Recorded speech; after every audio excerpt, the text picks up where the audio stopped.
اس زمانے میں سمجھ لیا گیا کہ صاحب اب برائیوں سے روکنے کا زمانہ نہیں رہا، یہ بھلائیوں کے صرف بھلائیوں کا حکم دینے کا زمانہ ہے۔ سمجھو اس کو، اللہ کی کتاب کو کوئی نہیں بدل سکتا،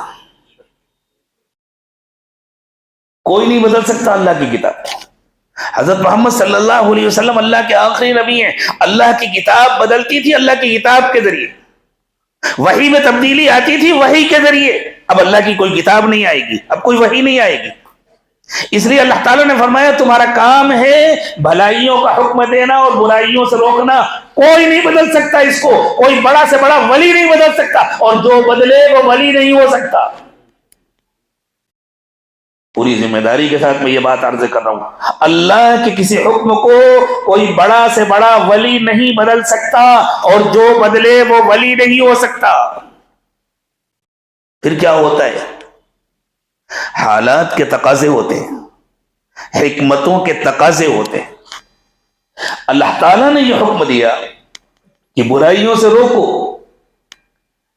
تاکہ برائی ختم ہو، برائی مٹے۔ ہمارے بزرگوں نے جب دیکھا کہ لوگوں کا حال یہ ہو گیا ہے کہ وہ بات ہی سننے کو تیار نہیں، تو اگر ہم ان کو برائی سے روکیں گے تو یہ قریب آنے کے بجائے اور دور بھاگیں گے۔ تو حضرت مولانا الیاس صاحب رحمۃ اللہ علیہ نے یہ حکمت اپنائی کہ لوگوں کو فضائل سنا کر، ترغیب دے کر کے، سمجھا بجھا کر کے کسی طرح اللہ کے راستے میں نکالو۔ جب ان کے اندر شوق پیدا ہو جائے اور ان کو ان کا دل چاہنے لگے کہ اب ہم اپنی زندگی بنائیں، تو یہاں تو اتنا ہی کام ہو، اب ان کو سمجھاؤ، اپنے علماء سے رابطہ کرو۔ اب جب وہ اپنے علماء سے رابطہ کریں گے تو نہی عن المنکر کا فریضہ علماء انجام دیں گے، کام ہوگا اس طرح۔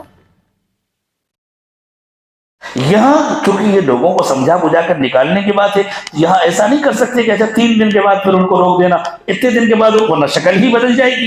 اس وجہ سے یہاں محبت کے ساتھ بس لوگوں کو جوڑو، یعنی جن کے اندر طلب نہیں ہے ان کے اندر طلب پیدا کرو، اور جب طلب پیدا ہو جائے تو حضرت مولانا الیاس صاحب رحمۃ اللہ علیہ نے فرمایا اب ان سے کہو کہ مسائل معلوم کرنے کے لیے علماء سے رابطہ کرو اور اپنی اصلاح کرنے کے لیے مشائخ سے رابطہ کرو۔